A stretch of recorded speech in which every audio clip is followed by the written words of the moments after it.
Hey guys, it's Ken Sr. and Jr. here at the New England Motorcycle Museum. Definitely, guys. Cody's behind the camera today. Couple things we want to talk about with you today: the Vintage Japanese Motorcycle Club and the Vintage Japanese Motorcycle Magazine.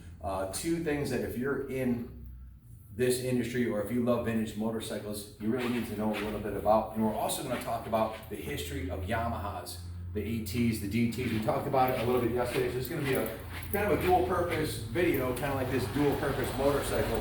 But this is the original Yamaha AT1 1968. This is the DT1 from DT1. 1968, and this is the. Hold on, before we go any farther, Very I just sorry. want to say Junior knows way more than I do about these, even though I've been riding this since '71. He's got it all figured out. So he's like probably the foremost 20-year-old expert on Yamaha Enduro'S in the world. So go ahead, tell us a little bit about these. This is the very beginning of the Japanese dual sport motorcycle, the 1968 DT1 250. Piston port induction, very simple design, but as Ken Sr. will tell you, the Yamaha engineers were tasked with the goal of putting beauty in front of function. So Whereas most manufacturers form followed function, but Yamaha, that's correct. well, how did Yamaha get their start? What were they originally? Yamaha was a piano company, so Hence the tuning fork on the design. hence the tuning fork on the Yamaha logo. Which so this is 1968 DT 250 with a boxed swing arm and the badge tank. And Before we get too far into this, let's go back to the magazine. We'll pick up where you left off, talking about the design of this bike. Sure. Then come here for a second. If you own one of these bikes and you want parts for it, the Vintage Japanese Motorcycle Magazine, which you can subscribe to this, front of the table right here. Can you get a view of this so they can see this? Yeah. Come around this side of the bike, please. Vintage Japanese Motorcycle Club of North America. Join today for $30 a year. You can join the club. By the way, this is not a sponsored video. This is us supporting the sport that we love, okay? And we believe in this magazine. We believe in Bob Moreau. Just go to www.V.J.M.C.org. Bob is a Massachusetts field representative and for the Vintage Japanese Motorcycle Club. I'd like to think to myself and Junior as the Connecticut ambassadors for the motorcycle club. We hope to have a rally here with the Vintage Japanese Motorcycle Club next year. This may be a rally site for them, so stay tuned for more information on that.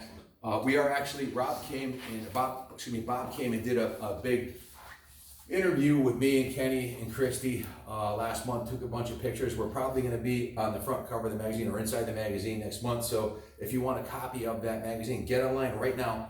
It's not too late, and sign up at the V.J.M.C. for $30. You'll get 6 yearly issues of this kick butt magazine. If you look inside of it, why is it kick butt? Well, where are you you can't go to your local Yamaha dealer and order parts for these, but everything's in here, from stuff about the Barber Museum, rallies, schedules.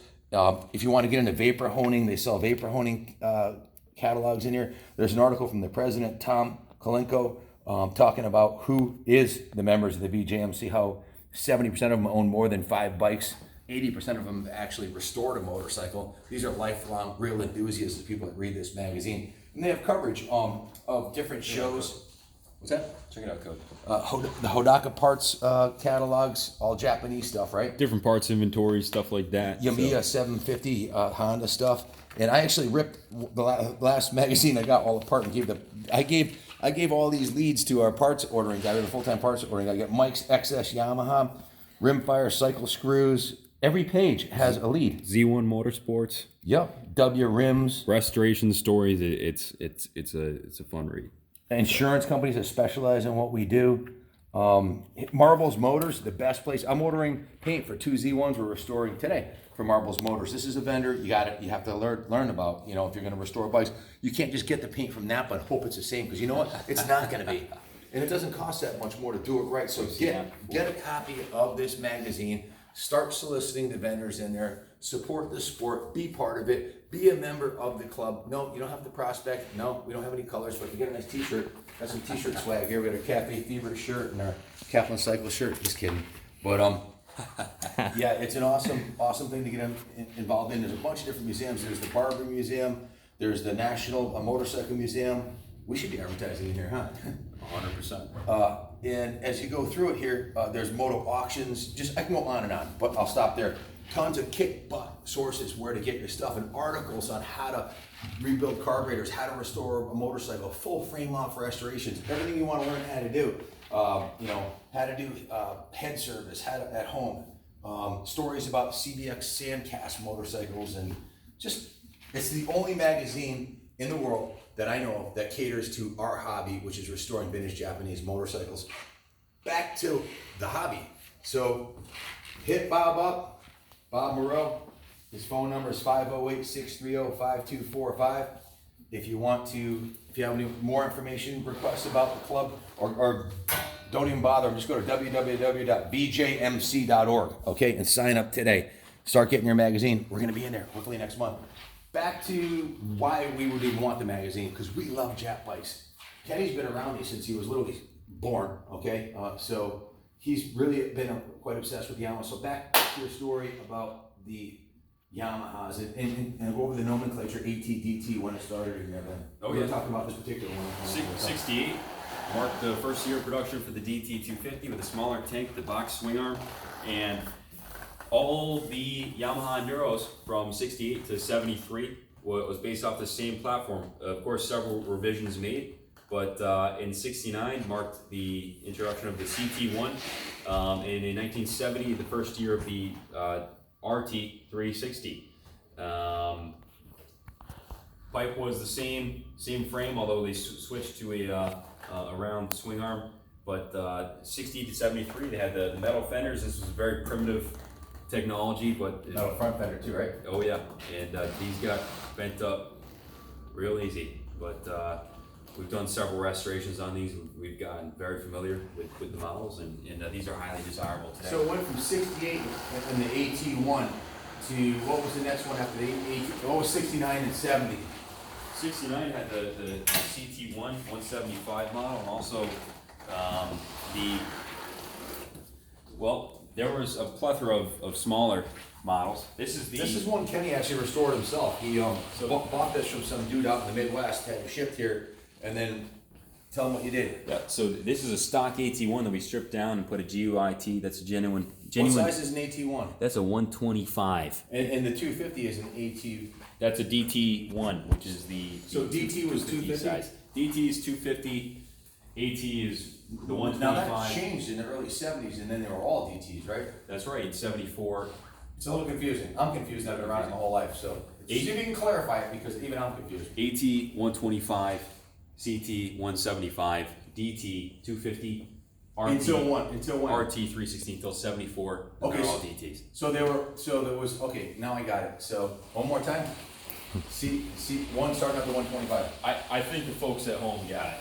But, Okay, I raced motocross for 4 years. I hit my head a few times, so I have a tough time remembering stuff. Here's a stunning CT1, an original piece. Hold on. I already know. I have to look. CT would be a 175, right? That's right. See? Okay. I'm learning. Good Look work. at this. Good CT work. 175. So that's a DT1 250, an AT 125, and a CT. Here's a CT in the stock. In 1974, they were all DTs. That's right, and this one has all the factory options: the turn signals, the rear luggage rack. This thing's beautiful. Come here for a second. I want to show you something. Look at the gas tank on it. They don't make stuff like this anymore. Embossed with the tuning fork logo, made out of heavy metal. The tank's metal. The badges these are the original 50-year-old Kosan badges. This bike was purchased by one of our benefactors, and now it's being kept in the museum after we did a complete refresh. This thing's stunning. Absolutely stunning. We bought this one out of a family in Michigan, actually. So, lower mile example. Just beautiful bikes. This one here, what year is this one? This is the 1975 MX 125. This definitely is worth talking about. They were creating MX bikes out of the DT, the AT, and the CT, because those came all with lights on them, right? 68, 69, 70. They didn't have a motocross only, did they? That's right. So you had to do what Junior did. This was an Enduro. Junior converted this to a motocross bike, didn't you? Which at this point, they were selling them as you see here with a high performance engine kit, the pipe, and stripped down with the lights and Wait a minute, Yamaha sold them without lights? Oh yeah. In what year? in, I believe in 1970, but we'll let the aficionados fact check me on that. Please comment if we're wrong, okay? And it came with a GYT pipe, high performance head, and also a different carburetor. You put this pipe on here, didn't it? It's a I GY. put that on there. I paid $500 on eBay. It's a very rare pipe. Kenny lost his ass on this pipe, by the way. I just want to. He lost a lot of money on this. He paid almost $2,000 for it. Shipped it here, bought a $500 pipe, stripped it down, painted the tank, and sold it at a loss. So we're trying not. High fender on it. So I think I uniquely qualify for the gluttons for Yep, punishment. that one's for you, group. Armin. Gluttons for Thanks, punishment. So the Gluttons for Punishment group is a group of guys who buy bikes, dedicate their days, nights, and evenings to restoring them, and then sell them at a loss. I can't quite figure it out, but we do it all the time. 1975 was the first year of the monoshock for Yamaha. Whoa, back to this one. What Okay. year is this one? This is the 1975. The 125 model was the only model with the dual shocks. When this thing pulled up, I don't know, it touched the chord to my youth, man. Just a nostalgic chord where I don't know, man. I think this thing's so beautiful. And we sold it, and I couldn't believe it took a while. We only got like $2,500 for it. Which We got $2,000. This is $2,000? This is an original. Hold on, I'm gonna commit suicide. I'm gonna jump out of the third floor window into a fucking dumpster to make it look like an accident. $2,000? This bike has original paint, has a brand new top end, and its original exhaust system. Brand new fenders. We put the tires, Brand new the fenders, the top end, all this, and we sold it for $2,000. We bought this from my Holy good friend Scott Majek, and it's the nicest example that I could find you know, today. I've loaned the company over $100,000 in the last year to stay in business. Here's one of the reasons we lost at least $1,000, at least one of the $1,000 off of Very this one. surprising what the market is bearing on classic Yamahas. So if after you want to donate to the New England Motorcycle Museum, please call us because we need. I donated it all. I gave it the office. So this one, so that's a 75 MX1, right? MX. This is the MX 125B, 1975. We should have a lifetime membership to the Gluttons for Punishment for free. I think we've already. Armin and Doctor us. Oh yeah. Yeah. So that this was when they were full MX versions right from the factory. They came with number plates, no lights, set up for off-road with knobbies. Where before they were originally Enduro'S with low fenders like this. That's how they came, and guys would strip them and turn them into this, which is what Kenny did with that one. The factory started doing it, but you gotta admit, even the motocross bike looked beautiful. Look at the shocks on this thing. Look at the tank. Look at the graphics. The thing's striking. It's beautiful. It's a work of art, really, to me. And they're a blast to ride. I enjoyed test riding this one. The video is on our channel. Google it. So now this one, is there another era Yamaha from? Okay, so after this was 75, they went to this right here, right to the monoshock. Well, this is a different category. This is a DT400 from 77 with the monoshock. Would have been the same shock on the motocross bike, right? That's right. Well, the same technology certainly. Show them the monoshock. Show them how that works. See how this goes up and down? There's no shock here. There's a shock underneath. The freaking shock on this thing goes all the way up to the neck here. It's like almost 2 feet long. Super long. That was the first monoshock. The motocross version was exactly like that, with a little bit more travel, different spring rate, different damping, but it was the same thing. So they went from that primitive 2-shock method to the single shock in 75. Right. It's too bad we don't have more motocross bikes here to show you. Actually, I believe we have some on site, just not in front of us right now. But that's a technology that they swapped to.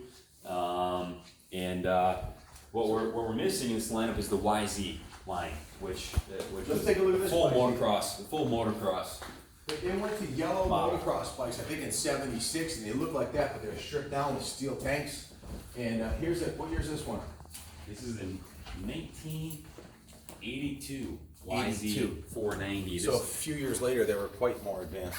So these came with the Japanese built DID gold wheels.